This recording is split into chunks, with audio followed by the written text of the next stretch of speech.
अस्सलामुअलैकुम व्यूवर्स, आज यहाँ पर मैं बनाने जा रही हूँ चना पुलाव, जो कि बहुत जल्दी बन जाएगा। सबसे पहले मैंने प्याज लेकर उसमें घी डाला। प्याज ब्राउन हो गए तो अदरक लहसुन का पेस्ट, टमाटर और हरी मिर्चें यहाँ पर मैंने इसके अंदर ऐड कर दी। थोड़ा सा इसको भूनने के बाद यहाँ पर जो डेली स्पाइसेस होते हैं, नमक, मिर्च, लाल मिर्च, कुटी मिर्च और हल्दी, ज़ीरा, सब कुछ मैंने यहाँ पर ऐड कर दिया। उसके बाद जो चने बॉयल किए थे और उनका जो पानी है वही हम आगे चावलों में यूज़ करेंगे। चने ऐड करने के बाद मैंने इसमें अचार डाल दिया और अच्छी तरह से इसको भून लिया।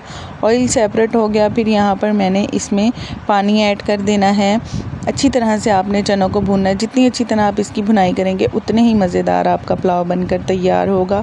तो यहाँ पर मैंने पानी ऐड कर दिया है, जो कि चनों का पानी था वही यहाँ पर ऐड करना है। उसके बाद चावलों को 1 घंटा पहले भिगो कर रख दिया था, यहाँ पर ऐड कर दिया और अच्छी तरह से दम आने पर यहाँ पर मैंने इसमें हरी मिर्च, पुदीना और धनिया ऐड कर दिया और साथ ही ज़र्दा रंग ऐड कर दिया। तो ये ज़बरदस्त से हमारे चावल बनकर तैयार हो चुके हैं।